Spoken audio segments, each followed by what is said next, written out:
여러분 안녕하십니까? 여수 MBC 뉴스투데이입니다. 올해 교육복지 우선 사업이 진행될 학교 가운데 지원을 받던 관내 학교가 대다수 탈락했습니다. 다행히 구제를 받았지만 해결해야 할 문제도 적지 않아 보입니다. 김종수 기자가 취재했습니다. 저소득층 등 취약계층에게 지원되는 교육복지 우선 지원 사업은 지역별로 학생들에게 의미 있는 교육 기회를 제공합니다. 비용 지원은 물론이고 다양한 프로그램이 마련돼 학생들의 학습권 보장에 힘이 돼주고 있습니다. 하지만 올해 선정 결과에서 지난해 지원을 받던 관내 학교들이 탈락해 해당 교육기관도 난감합니다. 도교육청의 대상자 선정 방식이 비율로 정해지다 보니 학생 수가 많은 학교의 경우 탈락 확률이 높아지게 된 겁니다. 순천의 경우 5개 학교 200여 명의 학생들이 지원을 못 받을 처지였지만 다행히 구제받게 됐습니다. 거점 학교에 교육복지사가 배치가 돼서 3일 정도를 근무를 하시고요. 연계학교에는 이제 이틀 정도. 그러니까 저희가 그런 문제점들이 발생을 하면 즉각 소통을 해서. 하지만 사업비 지원이 계속되더라도 현장에 투입되는 복지사들은 담당 학교가 늘어 업무 부담이 커질 수밖에 없습니다. 또 관내 학생들에 대한 깊이 있는 교육이 제대로 이루어질지 우려도 제기됩니다. 마음을 얻는 과정이 필요하거든요. 연계학교라는 개념으로 3일 이틀 이렇게 나가지고 그 시간 동안 아이들에게 교육복지 차원의 도움이 충분히 갈 수 있을지. 애초 도교육청의 현실성 있는 선정 기준 제시가 아쉬운 부분입니다. 또 처음 시도되는 연계 프로그램의 성격상 소외받는 학생들이 없도록 철저한 사전 준비도 필요해 보입니다.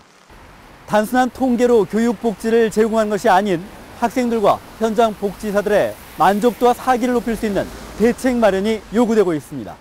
MBC 뉴스 김종수입니다. 순천시 청사 건립에 대해 지역 기관과 단체들의 자발적 기부가 이어지고 있습니다. 순천시에 따르면 현재 시청사 건립에 민주평통 순천시 협의회, 이통장 연합회, 순천시 약사회 등 6개 기관 단체에서 모두 830만 원을 기탁했습니다.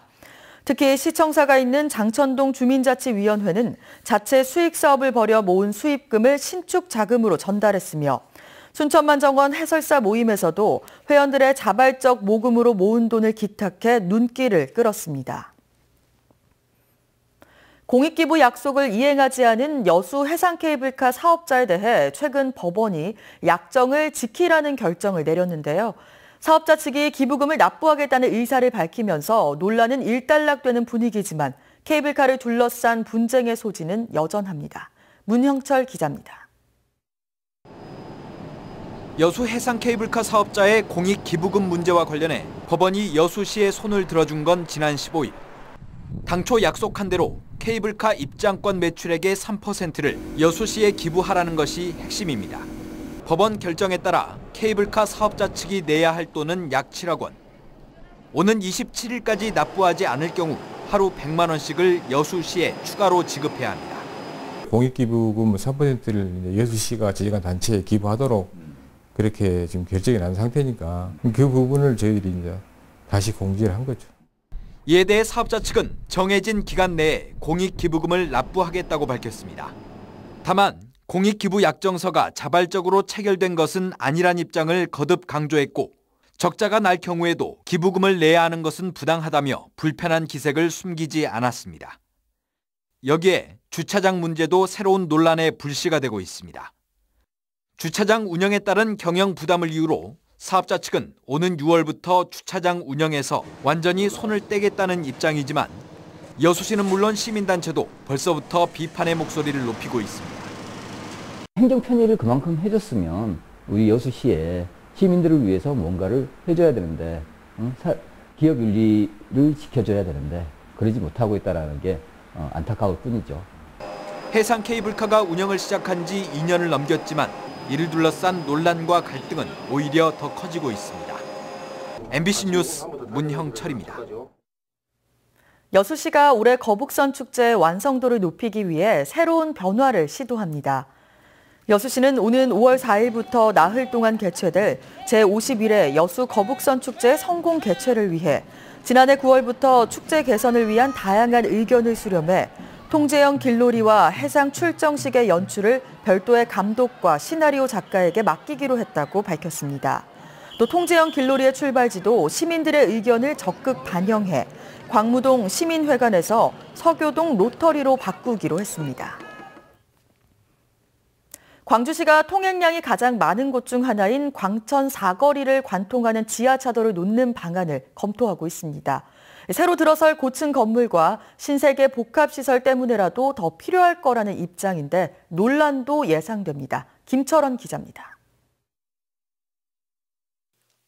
광주 광천 사거리는 하루 통행량이 16만 대에 이르는 광주 최고의 혼잡 지역입니다.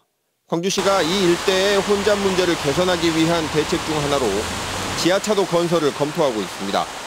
동은고가에서 교원공제회관 건물까지 약 940m 구간을 편도 2차로로 뚫어 교통량을 분산시키겠다는 겁니다. 당초에는 국비사업으로 동은고가에서 광천사거리 구간 440m만 생각했지만 최근 신세계가 특급 호텔과 복합 쇼핑몰을 추진하는 계획이 알려지면서 교원공제회관까지 500m 구간을 더 늘리는 방안을 검토하게 된 겁니다. 광주시 관계자는 동은고가에서 광천사거리 구간은 혼잡도로 개선 사업으로 내년 말쯤 정부 지원을 신청하고 추가되는 구간은 교통 혼잡의 원인을 제공하는 신세계 측이 비용을 부담해 건설할 수도 있을 것이라고 말했습니다.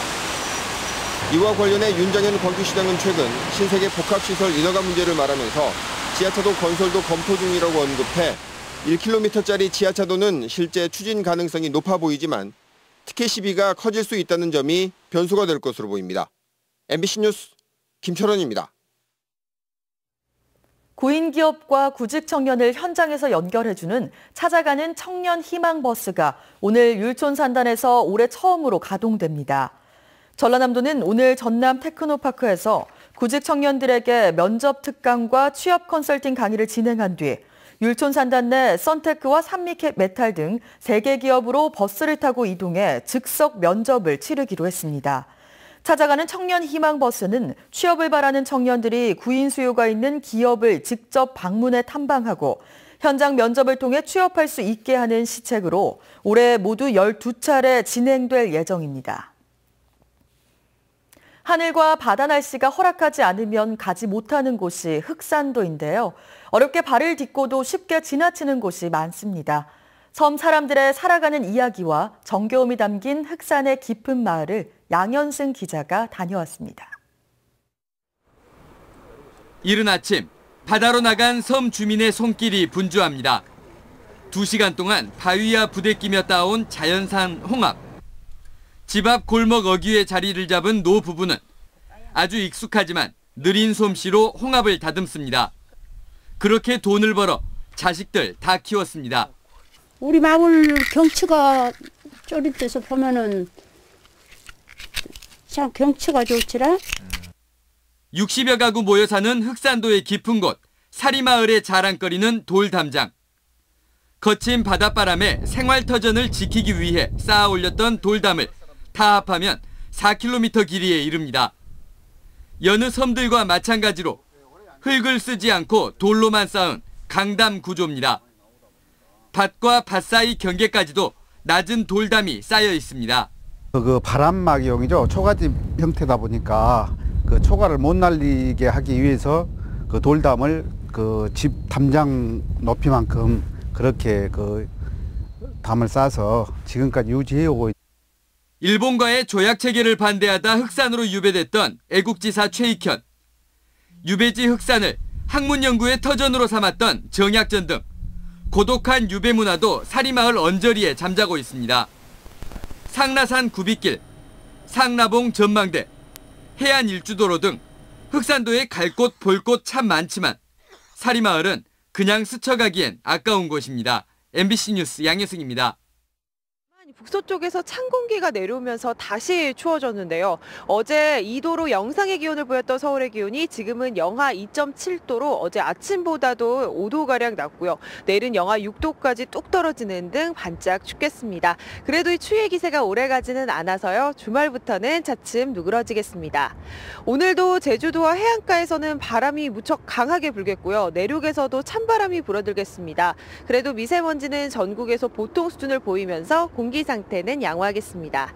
출근길 자세한 현재 기온 보시면요. 서울이 영하 2.7도를 보이고 있지만 찬바람에 체감 온도는 영하 7도 선까지 떨어져 있고요.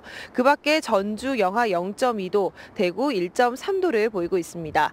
낮 동안에는 서울 3도, 광주 6도, 부산 10도, 목포 5도 안팎에 머물겠습니다. 주말을 비롯해 2월 마지막 날까지는 대체로 맑은 날씨가 계속될 전망입니다. 날씨였습니다.